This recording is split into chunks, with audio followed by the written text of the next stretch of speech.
Welcome back to another episode from Checking From Behind. I'm Zach, joined by Preston, and today we have a very fun episode. It feels nice to finally be out of the East, talking about the West. Very refreshing. Because the news, all the news is East Coast this, East Coast that. We don't talk about the West much.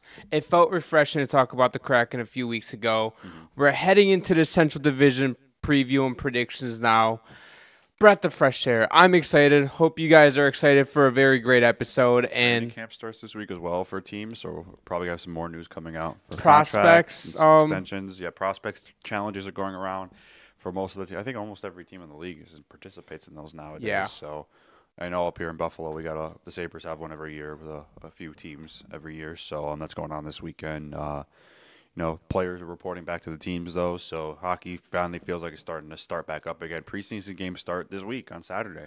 I'm excited for hockey to be back. Starting off here at the first team, the Chicago Blackhawks.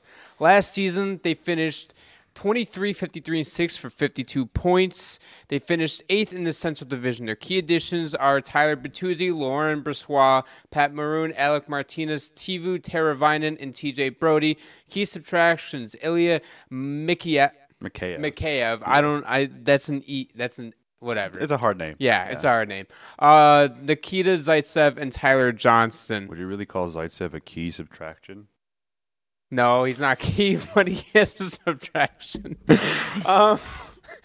So, the Blackhawks, they've gotten a lot better this offseason. Yes. You can look at on paper, they added Teravainen, they added Bertuzzi, who I think is going to contribute to the lineup right away. Those are two big additions. I think Teuvo Teravainen could probably play in the first line of the pinch, but they added two top six forwards, and I think that'll help them out a lot because they didn't really have a lot of forward depth. They have a lot of really young players, obviously started by Connor Bedard, who I expect to have a really monster season this year. I think he's going to take a big step forward this year on a much better Blackhawks team. I think they're going to be much more competitive. They also got better with Connor Bedard, too. Having Connor Bedard for a second season, last season, had a phenomenal rookie season, well-deserved Calder. Him and Brock Faber are kind of the runaway favorites for it. Obviously, Connor Bedard was the runaway favorite for it. I mean, it wouldn't have been even close if Bedard didn't miss some time with that. Oh, for sure. He would have put up 70 points in an 80-game season.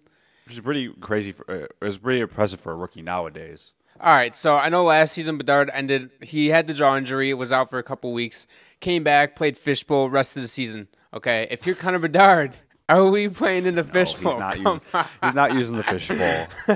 No, I mean, I know hockey players are weird about superstitions, but I don't see it anyway. I mean, Bedard's playing with a fishbowl. Did he play with one in the World Championships? I don't know. I don't think recall. he did. I off the top of my head, I don't think he did. That would be fucking hilarious. Coming out first preseason game fishbowl. Yeah, I don't see him doing that. He'll be back to normal next year. Yeah. All right. So I do want to talk a little bit about this roster as a whole because I want to go on to their depth. Because you look at guys like Taylor Hall was out for most of last season. He's back. He only played like 10 games or something. Everybody thought he was going to come in, be Bedard's winger all season, comes in, gets hurt, 10 games in. What I do want to see, though, is Lucas Reichel take a step. And by a step, because his first, I think, 20 games in his career, he had like 13, 14 points, something in that area. He was looking good. He was my breakout player last season. Very disappointing season. Coming into his second full season, I believe it'd be, or third full season, I'm looking for him to really make an impact on the team. Now, make an impact, I'm not just talking about put up this stellar 50, 60-point season when you're going to be playing on the third line, fourth line minutes. I expect him like mainly third line, Exactly. I'm talking about making an impact more than just scoring, okay? Yeah. Play some defense, back check, forecheck, do everything, cause turnovers, cause havoc on the ice. And yes, he does have potential to go out there and put the puck in the back of the net to put up points. But he's just not playing with the guys that are really capable of elevating him to another level. Now, do I think he can elevate his guys to another level if he eventually develops? Yes. But that's just not the case right now.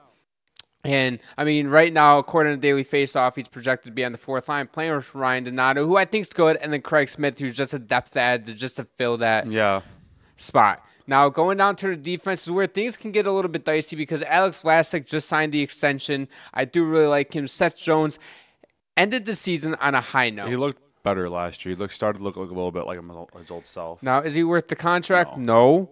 But if he can still play like he ended last season, I think the contract doesn't look as bad. He's going to be the PP1 quarterback, so he's going to get a lot of opportunities for scoring. He's a scoring defenseman. You're not really relying on him to play like super tight defense. I do like their top four, though, with Kevin Korchinski and Connor Murphy on the second line. And then you have the two guys that you just added in free agency, Alex Martinez and TJ Brody, who Alex Martinez is not a bad ad. Same with TJ Brody. I know they're on the older side of things, but you bring those two guys in to help the younger guys, especially helping in Alex Vlasic, a Kevin Korchinski, even a Connor Murphy, who is a young defenseman as well. And it's more than just blue on as well because... Do you see Levashov making the team this year as a rookie? No. You don't? No, unfortunately not. Levshunov, I think next season he can make the team. This season, I don't know if he can make the team, especially when you brought in those two guys with Martinez and Brody. If you only bring in one of those guys, I'm like, okay, he has a shot, but you don't bring in Martinez and Brody, at least to start the season, to just be a healthy scratch. And you're not going to healthy scratch anybody in your top four because I think they're better than Levshunov right now. So that's just my take on it. Yourself? Yeah, no, I think it'd be wise just to be patient with them. I think the Blackhawks are going to be better this year. I still think they're probably going to be one of the lesser teams in the league. They made a lot of improvements this year, but I'm still not a big fan of their bottom six forward group. Goaltending wise too. I know what's his name, the goalie. I can't think of his name. There's Peter Mrazek. Mrazek actually played pretty well last year, all things considered. Considering how bad that Blackhawks team was, he actually played pretty well. I believe they extended him. Yes, they did. So, and then you bring in Brassard to be that backup. So, not a horrible goalie tandem, but still a super young team. They added, if you look at what they added this offseason, it's all veteran players. Not a lot of young players. You have Tyler Bertuzzi, Pat Maroon is. I don't even think he was listed on the depth chart there. But he'll be like a 13th forward, play fourth line minutes, kind of just probably there for the leadership role. Martinez, Teravainen coming back home to Chicago. He's seen a lot. He had a lot of ups and downs in Carolina, and he saw how good it could be in Chicago as well. I believe he was on that the last Stanley Cup team that they won in 2015. So he knows how good it could be there, and. I think this team is moving in the right direction. I think Connor Bedard can have a 90-plus point season this year. I still don't see them being in the conversation for a playoff spot right now, but they're definitely on the right track. All right, I'm going back to my hot take from a few weeks ago. I was about to say the Connor Bedards. The Chicago Blackhawks, they're going to hover around 500. I know I was called an absolute dumbass for saying that they would be at 500, but not by you, but from other people that when I posted the clip. I don't think that's a hot take, though. You don't think that's a hot take? For them to be around 500? To be at, or that be 82 to 84 points. They would get 82 points to be at 500. Because I'm looking at the team, I'm like, they got better. Now, I'm kind of retracting on it just a tad because I don't think they'll win 41 games. No, well, they're not going to win 41 games, but they'll be at the 82-point mark. So even if they get 34 wins, they'll still have a lot of overtime losses. For 500, I see just win-losses record, not points-wise. So I think they can have an even record. It'll be very close. I think I could see them being around that 30 to 35 win range. Overtime losses. I think it's possible that they can be 500. I don't think that's a hot take. They're going to be better. 82 points. I think is going to be their ceiling. Yeah, I'd be surprised if they got into the 80s. I expect them to be in high 60s to 70s. I'll say that. So I won't just say 82. I'll say they'll probably get 75 points. I think if you get fair. 75, you're having a successful season. They're definitely on the right track. I know Blackhawks fans are used to being successful. They had those great runs with Patrick Kane and Jonathan Toews and all those guys. But this is a new group. You have a new superstar in Connor Bedard. It's going to take some time to build some things. Like I said, I think they're moving in the right direction. Probably not a playoff team this year. They will be substantially better. I don't think they're going to be a bottom 5 pick again in the NHL draft. I think they are moving in the right direction, and I think maybe as soon as maybe next season they could be in that conversation for the playoff spot. But right now, still another development year, in my opinion. I love what they're doing. Yeah. Moving on to the second team, the Colorado Avalanche. Their record last season was 50-27-7 for 107 points. They finished third in the Central Division. Key additions are Oliver Shillington, Eric Brandstrom, and Calvin DeHaan. Key subtractions, holy lord, Sean Walker, Pavel Francois, Andrew Cogliano, Yakov Trenin, Jack Johnson, Caleb Jones, Brandon Duhaime, and Zach Parise. Now, that's a long list, but how many of them were actually... They were like the deadline acquisitions or really older veterans. Exactly. Like I think Cogliano and Parise retired. Yeah, so. And Sean Walker they acquired at the deadline, and everybody else, I mean, Yakov Trenin they traded. He wasn't much, but he was Caleb good Jones for them. Is like a depth guy. Yeah. Yeah, like so, not any huge losses across the board. I'm not going to start this off poorly because I do think this team is a top 2 team in the Central. The reason I say that is because you have Nathan MacKinnon coming off a Hart Trophy season, coming off, I think he got a second award too. Maybe it was the Lady Byng. Maybe I'm wrong. I don't know. Don't quote me on that. You guys can fact check me if you want. But Mikko Rantanen, his partner in crime, coming off a 90, 100-point season. Absolute Landeskog's coming back. Landeskog will be back eventually. You still have Nichushkin, who will be back at some point. Hopefully, he's gotten better over these last few months since being out. Suspended for the first 16 games minimum. Also, Casey Middlestat expected his first full season in Colorado. They'll take that next step. I think he came in right away, and I think he fit that team really well. I think he was great for them in the playoffs. I think especially, you don't know when Landeskog is going to be back. Same thing with Nichushkin. Nichushkin, you don't know when he's going to be back. So they're going to rely on Middlestat a lot on that second line to kind of carry that second line. And I think he's capable of doing it in Colorado. I am just saying – you cannot mention the Colorado Avalanche without throwing Cale Makar's name in there because this dude is the best defenseman in the league. His defense got 10 times better last season and even the year before. His defensive game just keeps getting better and better. And what's scary, too, is because as his defensive game keeps getting better, his offensive game is either getting better or staying the same. It's not taking a hit. Like you see most defensemen, like I'm not going to shit on Quinn Hughes, but Quinn Hughes in the playoffs was really focusing on defense. His offensive game took kind of a hit, but guess what? It led to the Canucks winning hockey games in the playoffs. Well, playoff hockey's very different. But Cale Makar, though, seems to elevate his game, his defensive game, whether it's in the playoffs, regular season, and his offensive game doesn't take a hit, which makes this dude a Hall of Fame caliber player. I agree with you. I think he's the best all-around defenseman in the league. I mean, his offensive ceiling is so high, because he's up there. I think some of the better elite offensive defensemen in the league are like Cale Makar, Quinn Hughes, Rasmus Dahlin, Miro Heiskanen, guys like that. And, I think Makar is probably at the top for offensive defenseman. He's probably right there with Quinn Hughes.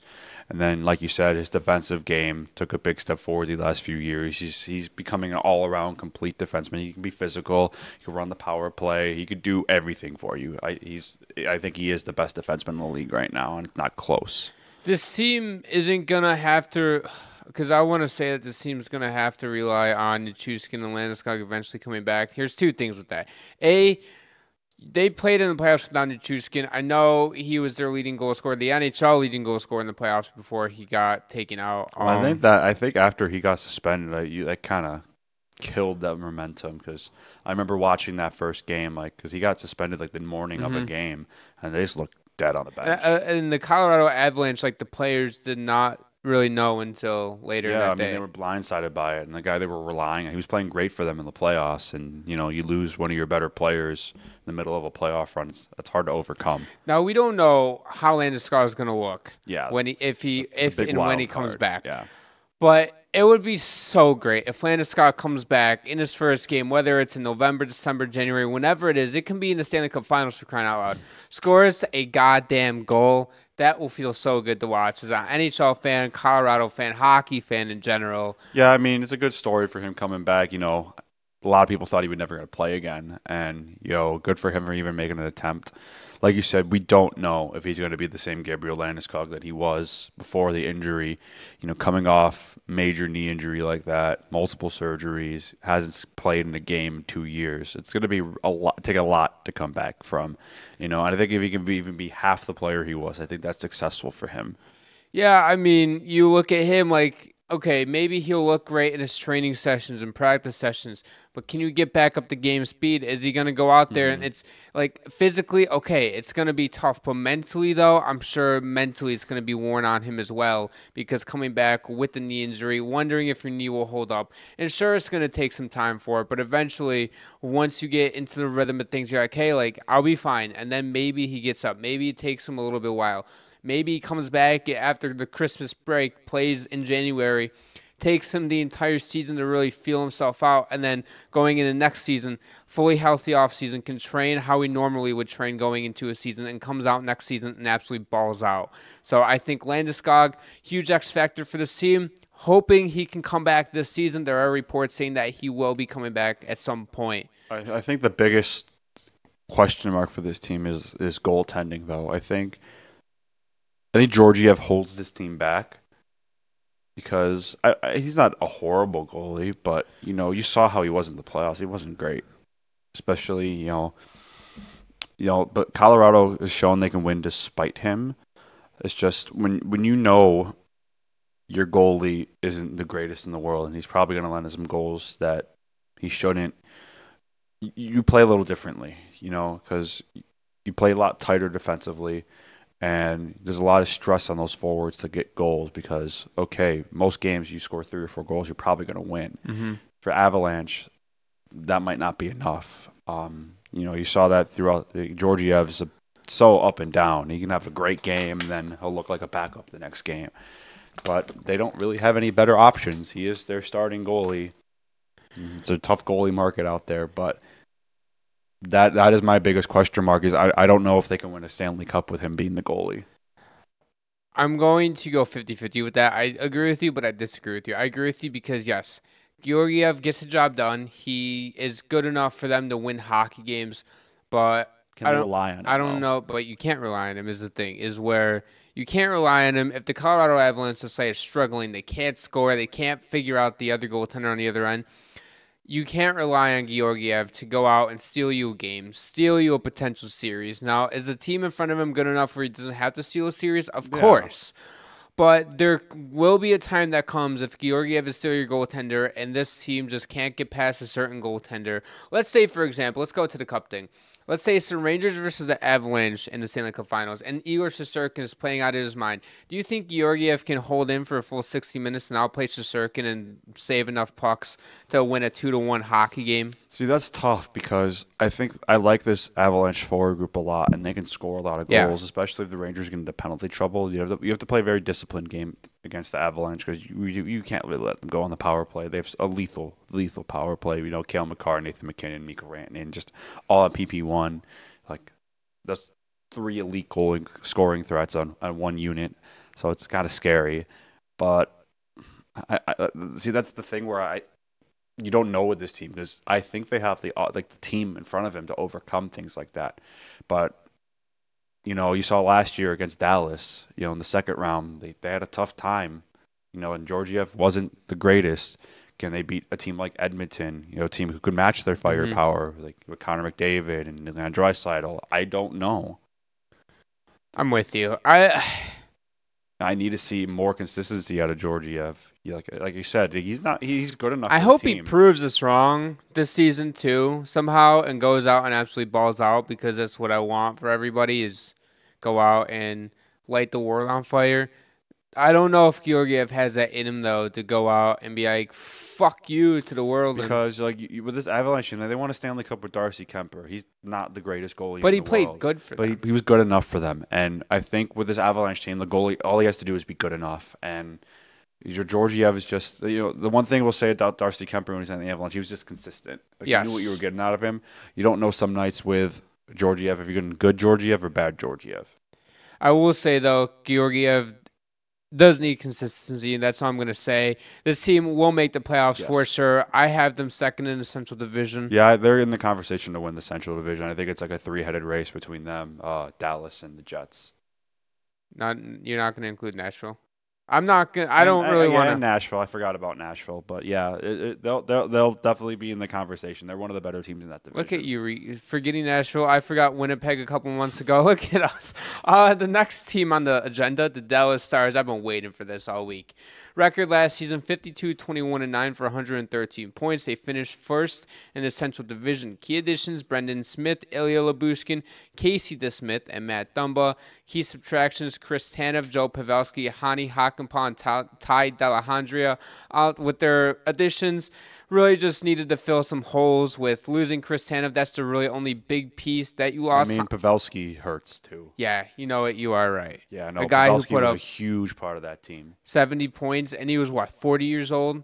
Yeah, no, he could probably still play. But it was time to hang him up. I don't know if it was time to hang him up for him, physically. I think it was more like of I said, he played so much, to focus on family. Yeah, I mean, he spent his whole life playing hockey, and he hasn't ruled out a return. I don't think he's officially retired. He just said he's not playing this year. Imagine, okay, this isn't going to happen, but next season, Joe Pavelski makes a magical return to Dallas Stars. Go win the President's Trophy, dominate the playoffs, win the Stanley Cup. Wyatt Johnson, Conn Smythe Trophy. You had to bring up Wyatt Johnson. I mean, honestly, I think with Pavelski, if he truly hasn't closed the door on coming back, I think it might be a situation like, let's say Dallas gets in some injury troubles, because if Pavelski comes back, he's only playing for the Dallas Stars. If Dallas runs into some injury troubles, and do they give Pavelski a call and say, hey, because I'm sure he's going to keep himself in shape, hey, this is kind of like with Zach Parise and the Avalanche last year. He came in pretty late. You want one more shot? We need you. We know you can still play at a high level, even despite your age. Just sign him to a contract for the rest of the year. I think there's a decent chance he might take that offer.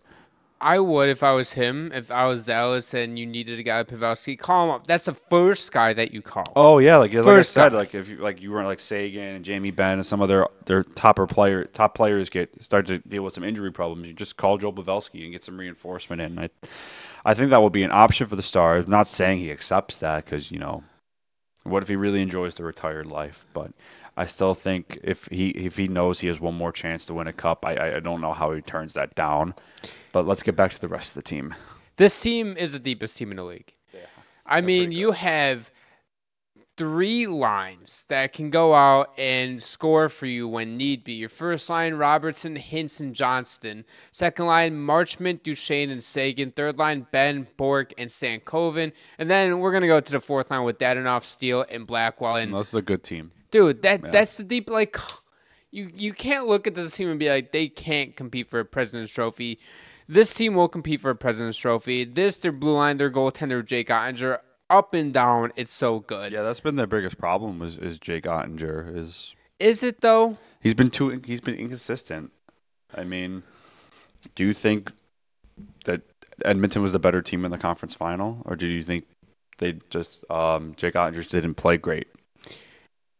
I think it's a combination of both. I think Edmonton in games 3 to 6 absolutely balled out, and I think that Jake Ottinger could have done better, and I think they ran into a goaltender who was starting to get hot, Stuart Skinner, and Stuart Skinner outplayed Ottinger. I think that's my biggest gripe with Ottinger. Is when he's great, he's awesome. He's one of the best goalies in the league, but he has too many games where he's not great. He's not himself. We saw it against Vegas after games 1 and 2. He looked lights out. The puck, nobody could score on him. But then you go against Edmonton in the Western Conference Finals, and it's a completely different goaltender. Yeah, I think that's their biggest hurdle right now, because you look at their roster. You just want to bring up their decor real quick. Yeah. They have a really great team. I mean, Harley, Heiskanen, Lindell, Lyubushkin. I like Lyubushkin. Good veteran presence. I think he's going to kind of fill that Tanev role. He's not as good as Tanev, but nice physical defensive defenseman. Brendan Smith, Matt Dumba, another solid veteran pickup. This is one of the deeper teams in the league. I really like that they re-signed Matt Duchesne. I thought he was a great fit for that team. Made a lot of sense just for both sides, just to get an extension done, because he was on that 1-year contract. I mean, I think the sky's the limit for this team. They're definitely a Stanley Cup contender. They should be the betting odd favorite to probably win the Central Division, either them or the Avalanche. Oh, easily. But I think at the end of the day, it all comes down to goaltending, as it does with most teams. We're huge people, and goaltending matters more than what I think a lot of people realize. Like, we preach goaltending this, like, we say it in every single episode. Jake Ottinger is a better goaltender than 90% of the league, okay? He's a top 8 goaltender. Top 5, he's not in there quite, but he's in that range of he can steal you a game. He can possibly steal you a series. He can be elite. Would you put him in the category of an elite goaltender? I need to see more consistency from him. Because, he's good enough where he should be a Vezina candidate every year. But he goes through stretches of games where he's not an elite goaltender. He's in the upper echelon of goalies for me right now. I just need to see more consistency out of him. He's in like that threshold of He's good. Right on the edge. There's like the elite tier. There's Igor Shesterkin, and then there's the elite tier, and then Ottinger's like right on that border of elite and very good. I'd say he's right on the border. If we can get a hot start from him this season, and he's going out and he's playing lights out, he moves into that elite tier for me by December. Because I remember a few years ago when Dallas and Vegas were fighting for that last playoff spot, he played out of his freaking mind to get them to that playoff spot, and he played really. He almost stole them. Round 1 against Calgary that year. They went to 7 games. Yeah. Calgary was the number 1 seed in the Western Conference. It would have been a shock if Dallas beat them. And Ottinger, I remember in that series, played out of his mind. If they get that Jake Ottinger, I think they win the Stanley Cup Dallas next year. just couldn't beat Jacob Markstrom in that series. Was it Markstrom? It was either... I think it was Mike Smith. Yes. Okay, yeah. But, if they get that Jake Ottinger, I think they win the Stanley Cup next year. They do. They go on a huge run. Now, it's hard to expect somebody to go out and play like an elite level every single night unless there's like 3 goaltenders in the league you can right now count on every single night to do that. But if you get him 85 to 90% of the nights like that, they're going to win the Cup for sure. So... You want to move on to the next team, or do you have a little bit more to say here about Dallas? I think we've said all we need to say about Dallas. I will say, though, real quick, this team is one of the youngest in the league, and they are a Stanley Cup contender. Oh, they have a really, really great mix of veterans and young players. Wyatt Johnson, I know he's your guy. He's really great young player. I think he can be an elite player in the league. Sky's the limit for him. Logan Stankoven was awesome for them last year in the playoffs. They have Rope Hintz still. Miro Heiskanen, I think, is one of the best defensemen in the league. Those are all younger guys. And you still got older players like Duchesne and Sagan and Ben still contributing at a high level to this team. So I think, and Dadonov on that bottom 6 has also been a really good a producer for them in that bottom 6 role. I think this is it's a very smartly built roster. They draft very well. This is one of the most complete teams in the league. One more thing before we move on here. I will say I love Maverick Bourque. He came into the playoffs last season on the playoff roster, played good. And it's crazy because Stankoven is still considered a rookie. He can still win the Calder. I think right now he's my favorite to win the Calder. I don't know if he's a betting favorite for the Calder. It might be Michkov. I think Stankoven's like top 4 or something like that. But I will say, though, Stankoven is my favorite to win the Calder. Moving on here next to the Minnesota Wild. Their record last season was 39-34-9 for 87 points. They finished 6th in the Central Division. Key additions are Yakov Trenin, and key subtractions are Jacob Luko. Really, they didn't do anything in the offseason, but they didn't need to because they're one offseason away from really making big splashes, getting the Parise, getting the Suter contract off the books. Mm-hmm. This team is exciting, and we saw last season Kirill Kaprizov did not have a great first half of the season. This Minnesota Wild team struggled. The second he picked it up after the first of the year, this team was making a playoff push. Now they fell a few points short, but this team relies too much on Kaprizov, and I don't think that's a complete bad thing because he put up 97 points last season. He'll give you 40 goals, 60 assists. Like, this dude is an elite goal scorer, and he gets really thrown under the radar by other guys, not only in the West, but in the entire league in general. I think part of that, Minnesota just being kind of like a middle-of-the-pack team, I think, makes it kind of easy to discount how great he is. But Kaprizov is one of the elite talents in the league, and I don't see people talk about him as much outside of like hockey circles. He's not a well-known superstar. No. Maybe it's the Russian factor as well, but he is one of the better players in the league. Listen, Marco Rossi, absolute beautiful talent. Matt Boldy, he's going to come on the scene. Like Matt Boldy a lot, yeah. Joel Eriksson, he is a Selke candidate very year underrated in, year out. Center. He could do everything. He's a great two-way center. I love him. The only thing that does worry me a little bit is A little bit of their center depth to be exact. I'm not going to pronounce their third line center's name. It starts with a K. I will say that. And then Frederick Gaudreau, who isn't bad there on the fourth line. I do really like their wings on the third line. You have Ryan Hartman on the right wing, and then Marcus Foligno there on the left wing as well. Right there. That line's going to go out and kill people. Yeah. And then going over to the blue line, you have Jonas Brodin with Brock Faber. Listen, Brock Faber is going to be a top-tier defenseman in this league. Elite defenseman. He put up 40-plus points. Listen, there's a lot of people calling this premature after one season. You have to pay him now or else he's going to be asking for another $1 million, $2 million probably. I mean, I think it's worth taking that risk to see if you could do it at back-to-back years. I mean, $1 million is $1 million. In terms of the NHL, that's not a whole lot. But, Yeah, but it's the difference between paying him what does he get? What did he get? 7? Like 8. 8 to 9? I don't think that's too big of a jump, especially with the cap going up. I mean, I get why they want to do it now. Just get the contract extension done. Don't have to worry about it. It's over with. Because next year, like you said, they're going to have a lot of free cap space with, the Parise and Suter. I think it's over $14 million coming off the book next year with those two contracts. So they'll finally have some money to spend. Obviously, they need to re-sign Kaprizov to a long-term contract because I think this is the last year of his contract. So they cannot let him walk, or this whole thing has been for nothing, and they got to kind of start from square one. He's going to be getting $11 to $12 million on his next deal. He's worth it, yeah. This team is Kaprizov's team. They need him. He's the lifeblood of this team. And Jared Spurgeon last season went out early with an injury. He was one of the best defensemen in the league. Listen, a lot of you guys are probably already screaming at me for this. Go look at his percentiles right now. I don't have them in front of me, but I remember looking at the screenshot a few days ago of his percentiles before he went out. He was at the 95th percentile in total WAR percentage. His defense was in the 90s, and his offense was in the 90s. This dude is the captain of the Wild for the reason. If he's able to come back, I don't know the status on him at all, but if he's coming back for training camp or the start of the season, props to him. He had a brutal injury. He'll be back. He'll be better. Even though he's on the older side of 30, he's on the wrong side of 30, he'll be fine.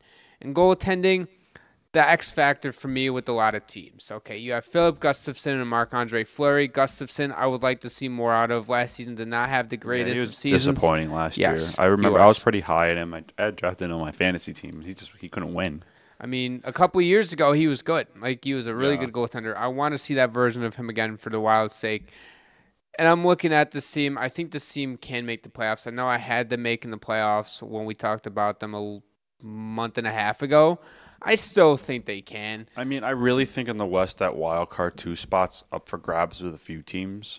I think Vegas, St. Louis, Minnesota, those are teams to come to mind, because Nashville should be a playoff team. We'll get to them in a minute. But, I think that wild card 2 spot's really up in the air for a few teams, and I think Minnesota can grasp it. It's just going to be a turn. Can they stay healthy? They might need to overperform a little bit. They're in the midst of building up a new roster, and even if they do make the playoffs, not doing anything in the playoffs. Are we sure about that? Yes, we're sure about that. But I don't think they're a playoff team right now. If they make the playoffs, on a real note, I don't think they're doing anything. I think they're losing in 5 games, losing in 6 games. They're not that 102-point team that they once were a couple years ago. Although a lot of it does rest on goaltending. And I think I've been going back and forth. I don't know if they'll make the playoffs. If they'll be at 90, 92 points, something like that. Moving on to the next team, the Nashville Predators. The record last season, 47-30-5 for 99 points. They finished 4th in the Central Division. Key additions, Steven Stamkos, Jonathan Marchessault, and Brady Shea. Key subtractions, Jason Zucker, Anthony Beauvillier, Kevin Lankinen, Tyson Barrie, and Yaroslav Askarov. The biggest subtraction there, obviously, Yaroslav Askarov, who got traded to the Sharks. But I will say, though, a few days ago, Nashville Predators offered Kevin Lankinen a 1-year deal worth just a tad under $1 million, and he did not want to sign it because he wants at least $1 million, and the Predators won't give Lankinen $1 million to be their backup goalie just for this year, which I don't know why. He was a good backup goalie for them. You get UC Saros to that 7-year contract extension, which I think is great for them. I mean, a top 5 goaltender, an elite goaltender. I do think, though, that this team is going to be good. I know you had older vets like Stamkos, Shea, and Marchessault, but they can put the puck in the back of the net, especially Marchessault and Stamkos, both coming off 40-goal seasons. Marchessault isn't happy about how things ended in Vegas. You come to Nashville where you want it. Same with Stamkos. Seems like those two guys felt disrespected by their two respective organizations, deservedly so. Well, I mean, I'm still not over with the way Stamkos left Tampa Bay. I thought Tampa Bay completely mishandled it. I thought it was an avoidable situation. But, this team was the offseason champions, considered by a lot of people. A lot of people think they had one of the best summers of any team in the league. Obviously when you add, a Hall of Fame player, Steven Stamkos, and a perennial All-Star, Marchessault, and a very good top 4 defenseman in Brady Shea, that's a good offseason. This team got a lot older, though. They have some good young players. I like Luke Evangelista. He's probably one of their better younger players. They did trade away Askarov. I mean, I thought they got a decent return despite everything. Because he was refusing to report to the AHL, right? Yeah, I don't blame him at all for that, because there wasn't a clear... after you see Saros getting that extension, he's like, I don't have a future in this organization. Yeah. So I think they did right by him by moving him to San Jose, which I think will be a really good opportunity for him. Oh, and they have a bright future, too. I love that for him. Yeah, I love it. I think Barry Trust did right by him. I heard they got better offers. Really? Yeah, but they ended up deciding to send him to San Jose. There was a lot of teams interested in him. I don't blame any of them. I can see why. Yeah, but I think San Jose might have been the best spot for him to land. But this team should be. You want to go down to their defense?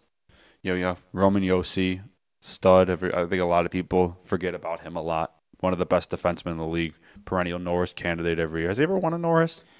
Josi? Yeah. He might have won one. I think he has one. Didn't he win one a few years ago? I think he did. I think he did too. Yeah, but he's one of the better defensemen in the league. Brady Shea probably pair up nicely with him. They have him projected on the top line with Roman Josi. UC Saros, one of the best goalies in the league. I think he could be a Vezina finalist every year. This team should be good, like you said. Especially their expectations are going to be very high now. A lot of people felt they overperformed last year. Ryan O'Reilly and Gustav Nyquist came in and they were just awesome for them right off the bat. Philip Forsberg had a great season last year. When you bring in guys like Stamkos as Marchessault, people expect them to be in cup contention this year. I don't know if they win the cup, but they should be a playoff team for sure. I will say there could be a world where we see Gustav Nyquist come in and he's not going to put up 65 points, maybe closer, come back down to earth to 45, 50 points.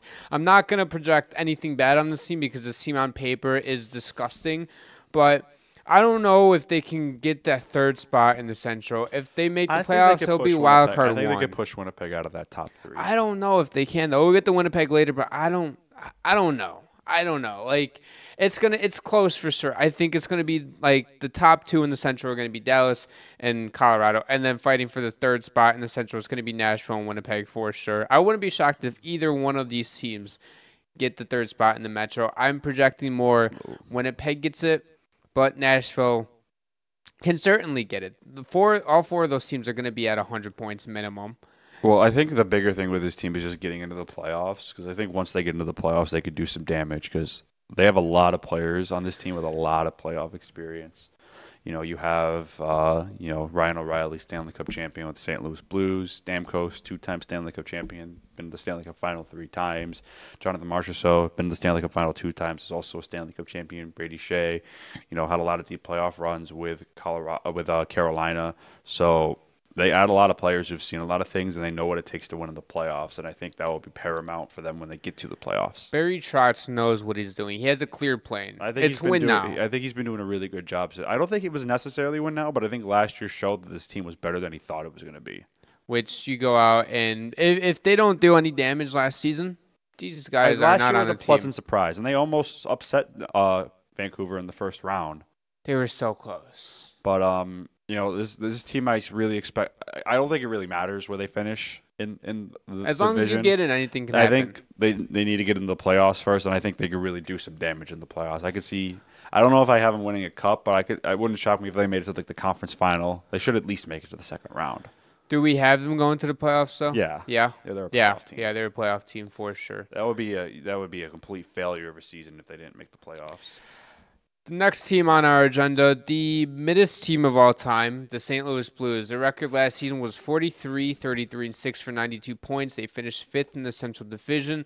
Key additions, Pierre-Olivier Joseph, Ryan Suter, Philip Broberg, Dylan Holloway, Radek Faska, Matthew Joseph. Their key subtractions, Sammy Blais, Jacob Vrana, and Marco Scandella. This team last season coming off a little bit of a high, almost like Nashville, except St. Louis barely missed out on the playoffs by a couple points. This team, I think, can replicate what they did last season. You go over to their roster and their top line with Neighbors Thomas and Kyrou Thomas.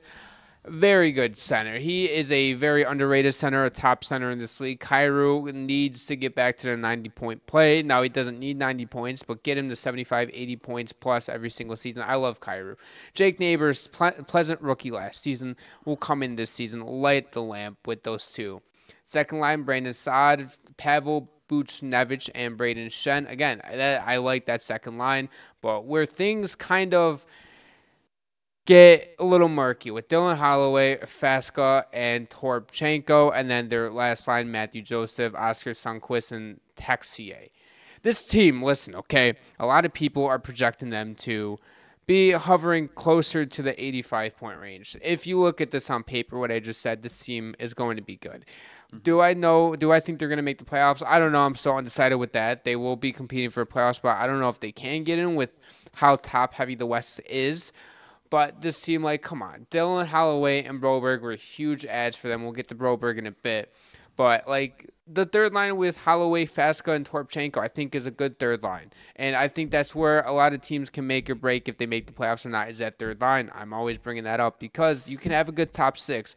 But if your bottom six is not good, you can't do much damage anywhere. I mean, honestly, I don't really think much of this roster. St. Louis isn't a team I really pay much attention to. Like you said, I think they're just a middle-of-the-pack team. Bennington, I thought, was really good for them last year. A lot of people he was starting to get a lot of haters saying, he talks so much shit. He's not that good anymore. And last year, he focused on hockey. Didn't really have any drama last year, and I thought he was really good for them last year. I think he was a big reason why they were even in conversation for a wild card spot last year, and I think Bennington can play like that again. I think this team, though, I think they're just kind of stuck in the mud and kind of don't have an identity right now, and it's tough for me to see this team really making any kind of noise. They're old. This is one of the oldest. Okay, I don't want to say they're old as a whole, but their blue line is old as a whole. Not a big fan of the blue line. I talked up the forwards because the forward court is really good, but their blue line just doesn't get the job done for me. Like, I like Colin Parayko. Nick Leddy's getting old. Justin Falk's getting old. They're bringing Ryan Suter old. They can still play. It's just I have a really tough time believing this team will really do anything of note this year. They'll probably be around the 90-point range again, like as their ceiling. Like, I don't think they're bad. It's just I don't really think they're great. Bennington's just gonna have to bail them out again, and they're gonna have to score goals. Like, that's just what's gonna happen. Like, who knows? Maybe Nick Leddy goes out and wins a fucking a Norris. That's like, who knows? That's I know. But, like, their blue line just doesn't get the job done for me. They're old. I want to see them do something more, possibly sneak in. But I think this team is being underrated a little bit. And at the end of the day, I don't have them making the playoff, but they'll be close, though. Yeah, I don't see them being a playoff team either. Like I said, I think they're kind of stuck in the mud right now, lacking a big identity. I think they're kind of in transition still, even still from last year. I feel like in 2019 winning the Cup, like they kind of have been just bouncing around. Moving on to the next team in which I felt like they got a ton better. They relocated from Arizona to Utah, the Utah Hockey Club. Their record last season was 36-41-5 for 77 points. They finished 7th in the Central Division. Key additions, Kevin Stenlin, Mikhail Sergachev, and John Marino. Key subtractions, J.J. Moser and Connor Geeky. This team, okay, listen, I overreacted when they traded for Sergachev and they did all of these moves early in the offseason. Like, they're a playoff team, this and that. I don't know if they're a playoff team. A hot take could definitely be that. But you look at them on paper. I love Clayton Keller, Barry Hayton, Schmaltz as the first line. Like, that's good. Their second line, again, Kraus, Cooley, and Genther. I like that. But after that, though, like, their depth really falls off a cliff. I like Maselli. I don't know how much I like Bukestad. And Josh Stone's a great young player, obviously. He was really good for them last year. He was. A lot of people were like, oh, you just drafted him because you're St. John's son. And then he actually was really good for them last year when he came in. People shut the hell up about it. Oh, yeah. Listen, it doesn't matter if that's a son or not. You draft players because you think they're good. I mean, they drafted him because it was his son. Yeah, but he's and also good. He was going to get drafted anyway. Yeah. But they heavily put him. They reached on him a tad. I mean, just because they could draft Shane Jones' son because he's the best. Because they were the Coyotes then, and he was like the face of the franchise. I mean, props to Josh Stone, though, for being able to get drafted and actually being good. And then you look at their blue line. Listen, their blue line, I love. I cannot stress it enough. Sergachev, and what do you mean you think it's okay? Like, this blue line is good. Like, come on. You have Sergachev, Dursey, Marino, and Valimaki. Sergachev, Marino, Valimaki. I think it's okay. It's just, this blue line is good. I promise you it's going to be a shutdown blue line, at least top four. Yes, come on, dude. See. You, listen, I get Ian Cole and then Kesserling is not a great third pair. Ian Cole is fine for them.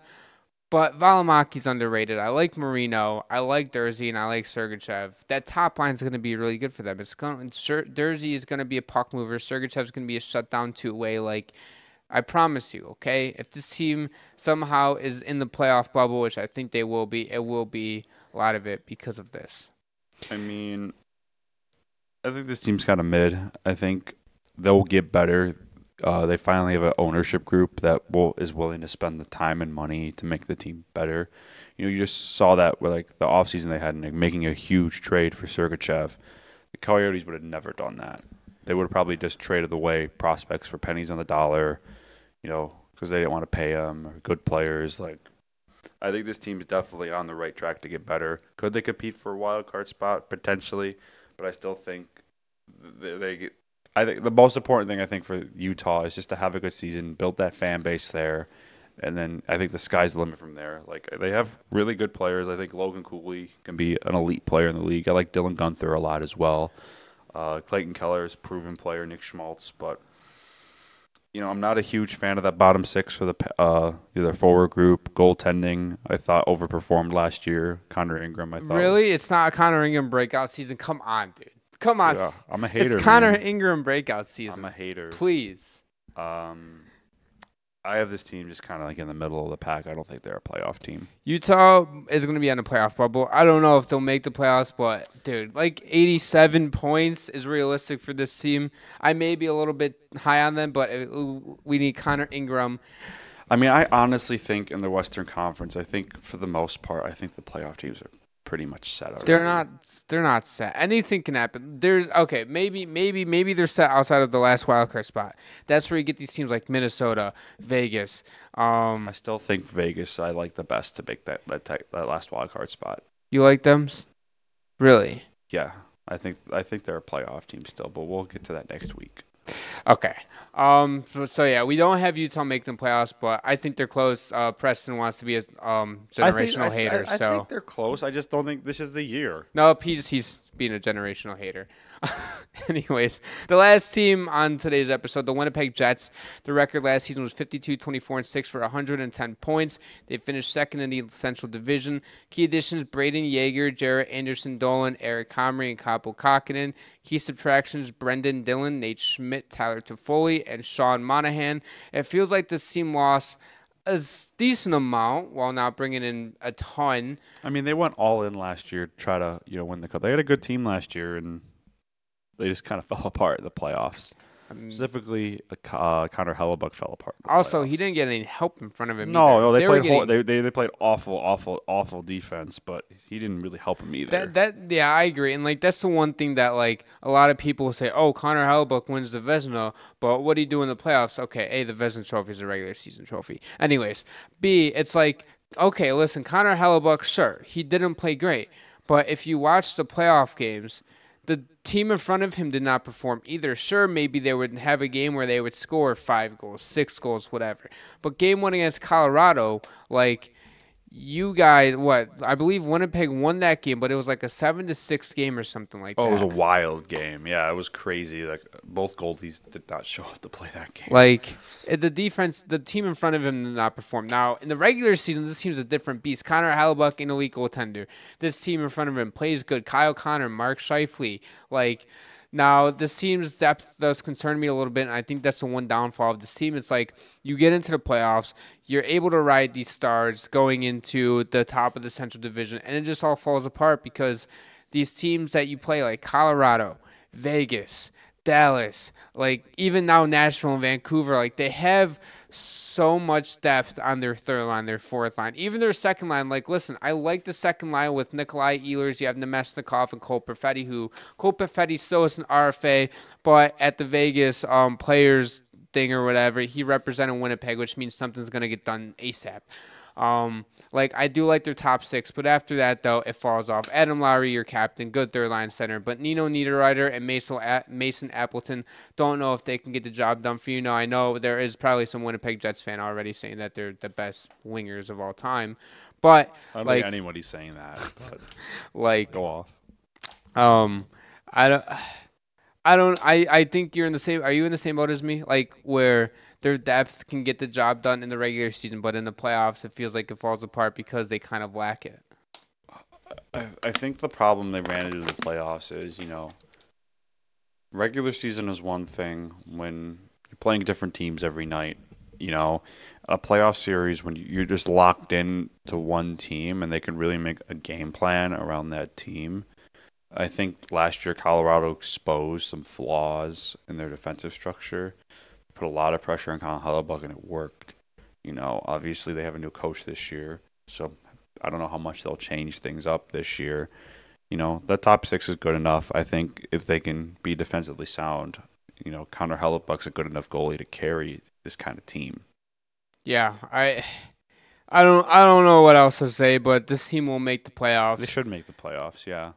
Whether it comes to making damage in the playoffs, I don't know. Deep run. I don't know. They might be able to win a round. It depends who they would play in the first round. If they had to play like a team like Colorado again, I don't see them beating them. All right. Before we end it off here, I'm going to list off teams. It's going to be this or that. I want you to list off whether you take Winnipeg or if you would take the team that I list off. Okay. Like to beat in the playoffs? Yeah, in the playoffs. Okay. All right. So we're going to go certified playoff teams. So first up, Central Division first. We're going to go Colorado or Winnipeg. Colorado. Nashville or Winnipeg. That's tough. I think Nashville will win that series. Dallas or Winnipeg. Dallas. I'm not going to throw Minnesota in there. Pacific Division, Vancouver or Winnipeg? Vancouver. Edmonton or Vancouver? Edmonton. Sorry, Vegas or Winnipeg? Winnipeg. And then LA and Winnipeg? Winnipeg. Winnipeg, okay. I'm in the same boat. Those answers that you said, I had the exact thing. If they can get somehow first in the Central to move on to the second. If they're second in the Central, they're not going anywhere. That's going to end it for today's episode. We hope you guys enjoy all of it. And if you guys do, subscribe button and the notification bell down below. If you guys are on Apple and Spotify, head over to our YouTube, links in the episode description. Subscribe there for more exclusive content. Instagram and Discord are down below. Join those as well. Again, we'll see you guys in next week's episode.